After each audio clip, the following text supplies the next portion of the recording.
Welcome to my channel. Here, I share powerful life stories every day. If you enjoy real stories about strength, dignity, and quiet justice, don't forget to subscribe and like. Now let me take you into today's story. Stay till the end because everything changes. I was folding laundry on the dining table when the music stopped. Not faded, not lowered, stopped. Complete silence. I didn't need to turn around. I already knew who had touched the speaker. "You don't need this noise," my son-in-law said. "This space is for work now." I slowly placed the towel down. The dining room had been my favorite place in the house. Sunlight always fell perfectly there at 4 p.m. That table still had a small burn mark from the night my husband spilled soup laughing at his own joke. He'd been gone 12 years. The house remembered him.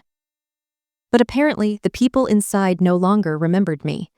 Mark stood near the wall outlet, phone in hand, already walking away. Behind him, my daughter Claire leaned against the counter, scrolling, avoiding my eyes. I waited. Not for an apology, just for acknowledgement. Nothing came. So I nodded once calmly, as if accepting bad weather. "All right," I said. Mark didn't hear me, or didn't care. That night, I packed a small overnight bag and left without announcing it. The next morning, a man in a gray suit rang the doorbell.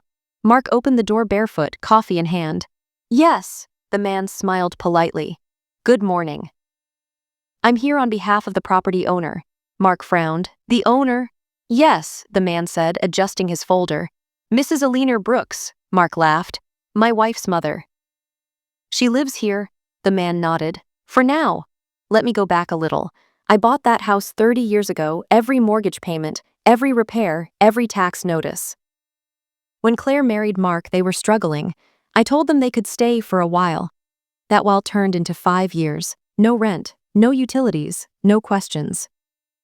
I downsized my life to avoid conflict, stopped inviting friends, stopped cooking meals that smelled too strong, stopped watching shows I liked. I became quiet in my own house.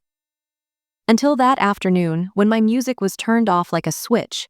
That's when I remembered something important. Kindness without limits is not generosity, it's erasure, back to the present. My phone rang as I sat in a hotel lobby, sipping tea. "Claire, Mom, what's happening? A man came with papers. Mark is furious." "I know," I said calmly. "You're evicting us. I'm reclaiming my home." Silence. "You could have talked to us first," she whispered. "I waited 5 years for you to speak up for me," I replied. "You never did." The legal process was simple.